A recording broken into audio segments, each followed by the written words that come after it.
Hello, everyone, and welcome to my channel. My name is Dr. Korachi, and I will explain the working principle of cellular network. Now, there are a couple of things that I'm going to discuss is the architecture of the cellular network and the terminology of cellular network. Now, the architecture of cellular network, the mobile cellular network can be divided into four major categories. As you see it here, the GSM, Cellular Mobile Network, CDMA, UMTS, and the LTE. In fact, it is a very complex network because it consists of wireless links, connectivity, wired connections of fiber and copper to run the cellular network at the back end of the entire network. Now, look at this figure over here. Here you can see there is 3x, 1, 2, 3, and here there's a y, and the middle is z.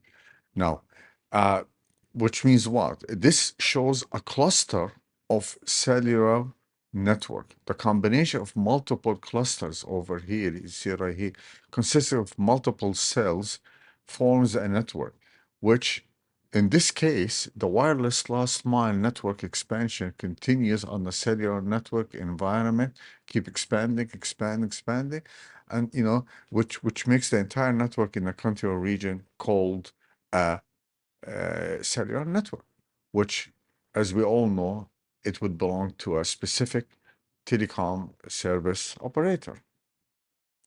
Now, the mobile cellular network can be divided into four major categories: the GSM, CDMA, UMTS, and LTE. Let's look at each one of them. GSM cellular mobile network, it's European standard. It's 2G, 2.5G data rate, 56 kbps, up to 144. This technology is obsolete. You got the 3G data service, and the GSM cellular network is provided through enhanced data rate global evolution. And that's what we call it, the edge technology. And the throughput is up to 473. So this working principles of the GSM cellular network has already been discussed in previous video lectures. Let's look at the CDMA 2000 IS-95. This is family of the 3G, the third generation mobile, which is based on IS-95 standard.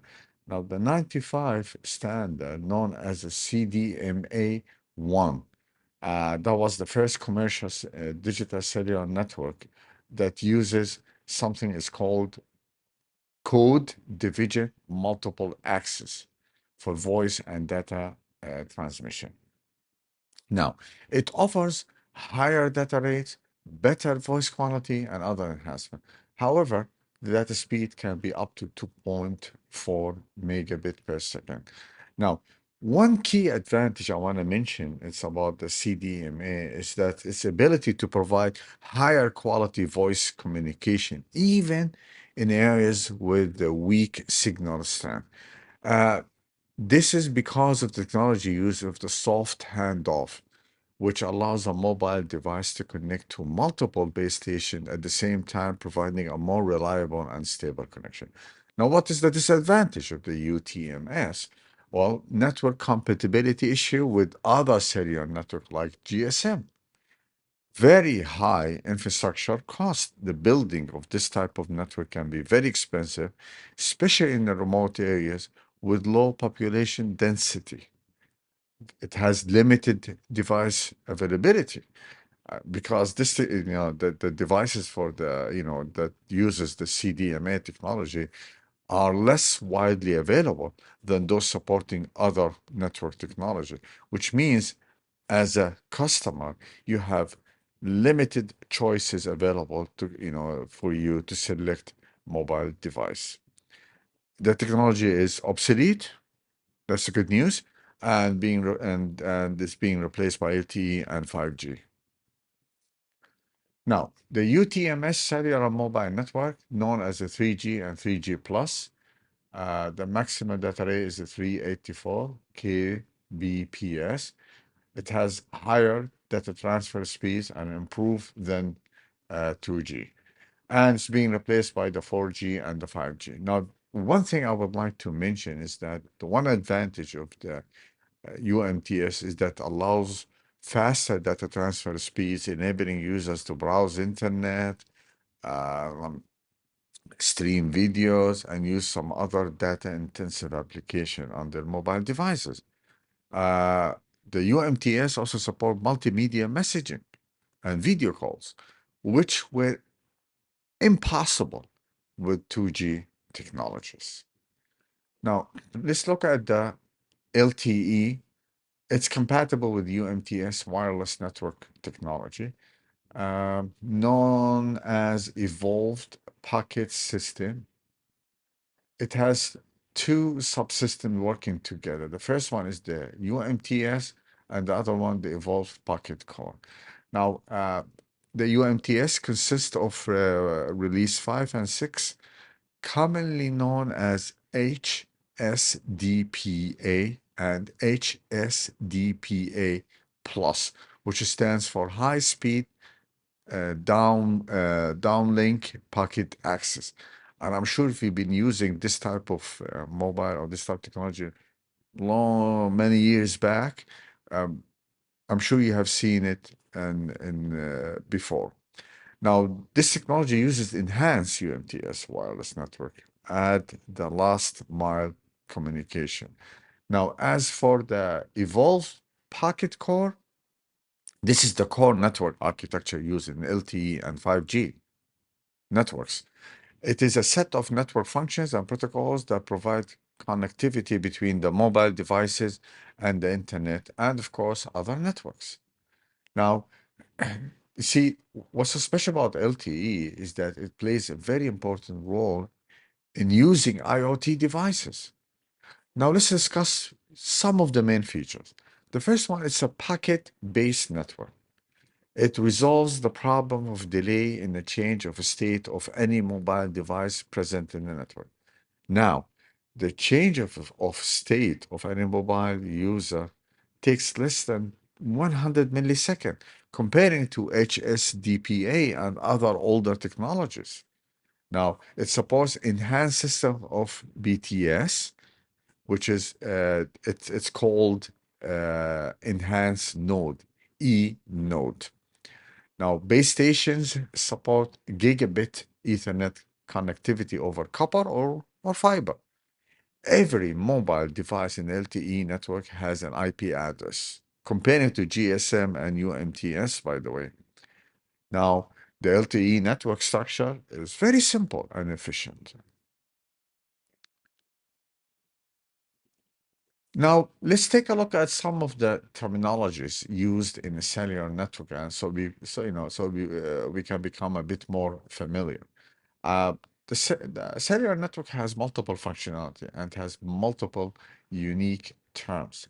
The first one is the mobile station, which is the device that connects to the cellular network, like your mobile phone, tablet, laptop, or anything that communicates with the BTS over the wireless interface. Now, the frequency reuse here is the same frequency used in one base station is reused in another base station without causing interference. This, along with other mobility feature, makes the cellular networks an effective mobile networks. Radio experts, of course, carefully do the planning of the frequency used to avoid interference. Now, handoff or handover, soft versus hard. This is now the handoff is the process of providing the resources to the MS, the mobile station of another BTS to which the user is traveling. See, in this process, the resources of the existing BTS are released and the new resources are allocated to the mobile station. Now, like like it shows here, we have two types, soft versus hard. Now, the soft is the process of releasing and allocating resources to the MS without any call disconnection. Now, soft handoff involves overlapping coverage areas of multiple base stations, can help reduce the likelihood of a drop calls during handoff.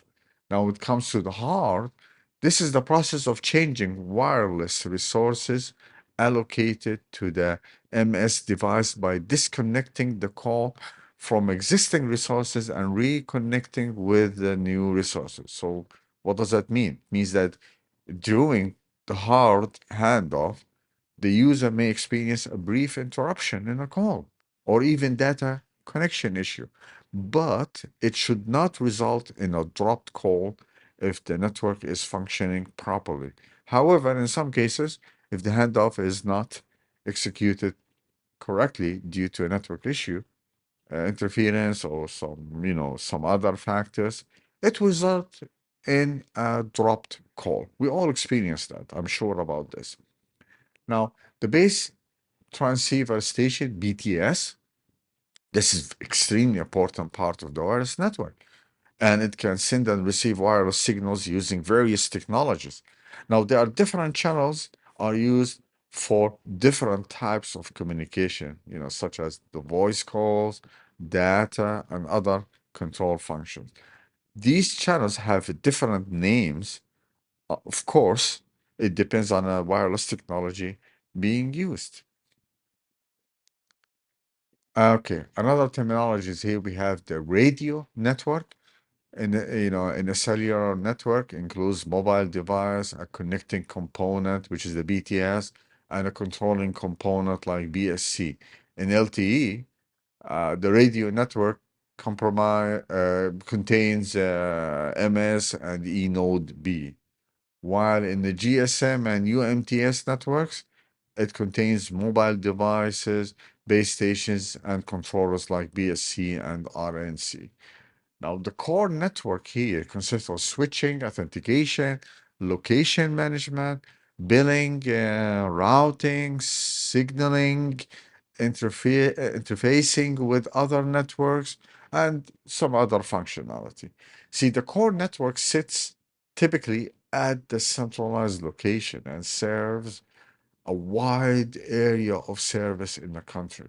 The core network also connects to the internet and other networks, including, like PSTN and different operators.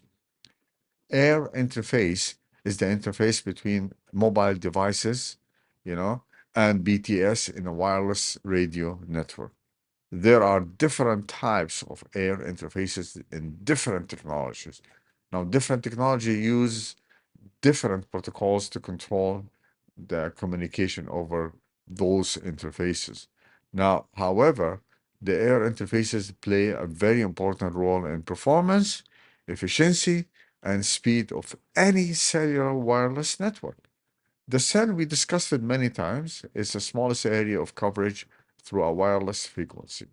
Now, roaming. Now, we all hear the roaming, especially if you want to travel to, to different state where you don't have your home network available, or if you go to Europe and so on. Now, is a term used, this term used for using cellular services of a network operator other than your home network. In areas where the home network coverage is not available, roaming is provided through agreements between companies, you know. And there are two types. You have the national and international roaming. See, in the national roaming, the user uses the resources of another network in a coverage area where your home network is not available.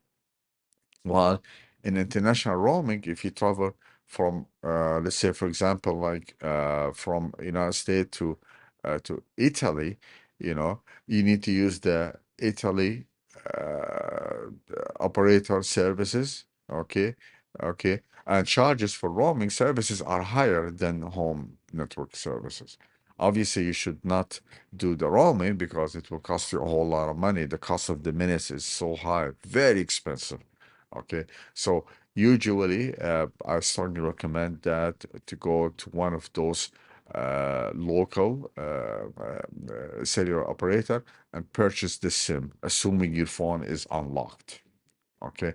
Now the signaling gateway plays a crucial role in roaming by communicating with the home network and sending billing details. Now, dual band is a common terminology used for mobile devices that support dual frequency bands. Now, those dual frequency bands, mobile phones support 900 and 1800 megahertz bands. Okay.